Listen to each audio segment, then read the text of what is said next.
Was it possible for one's heart to fill to bursting, yet break at the same time?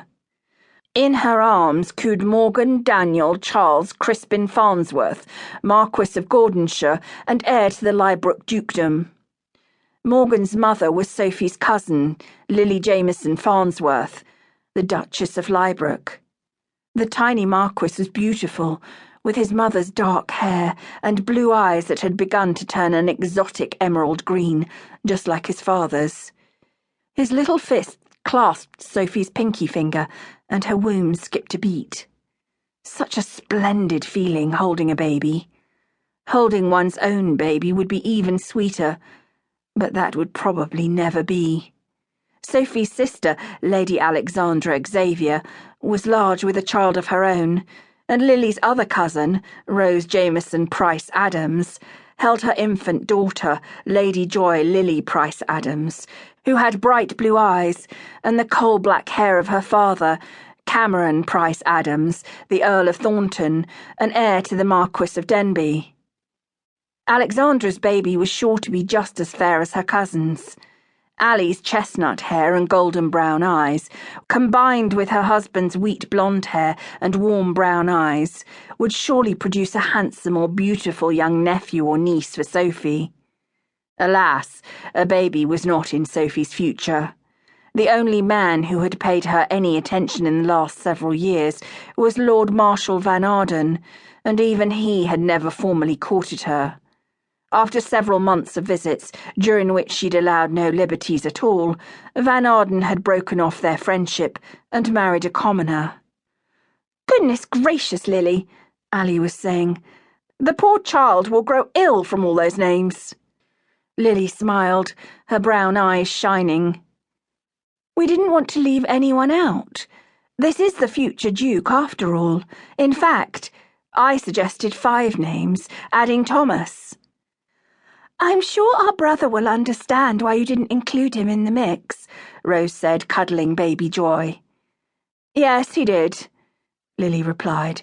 "In fact, he forbade me giving the child 5 names, so we settled on 4.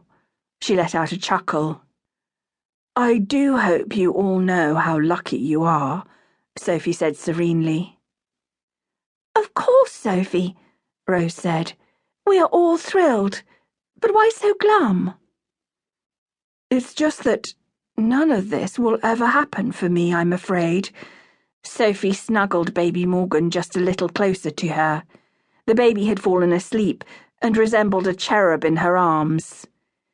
"For goodness sake, Sophie, of course this is in your future," Ally said. "Just because Van Arden didn't have a clue what was good for him doesn't mean some other gentleman won't come along for you. You are lovely, and any man would be lucky to have you." Sophie sighed. "I'm 24 years old now, Ally." "I'm your sister. I know when your birthday is. Why you chose to forego this season is beyond me. With Lily, Rose, and me all helping you, you would have been the belle of the ball." "I didn't want to impose on the Earl's generosity." "The Earl's generosity? He's our stepfather. He's happy to do it. Anything for Mother. He adores her. He even gave us dowries."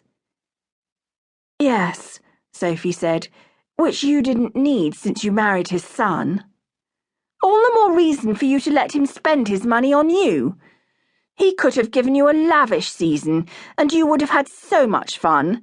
I'm positive you would have met someone perfect." Sophie shook her head. "Honestly, Ally, I have no interest in a season, and I never have, as you well know. We must all face it.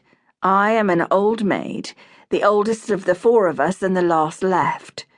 I am too old to marry now. I have accepted my lot in life. I'll be the spinster auntie and the spinster first cousin once removed to all of your children. It will give me joy to watch them grow." Rose smiled. "We will all adore watching them grow," she said in her gentle way. "And I promise you that you will enjoy watching your own children grow as well, Sophie." Sophie returned Rose's smile, though she wasn't really feeling it. Let's do talk about something else.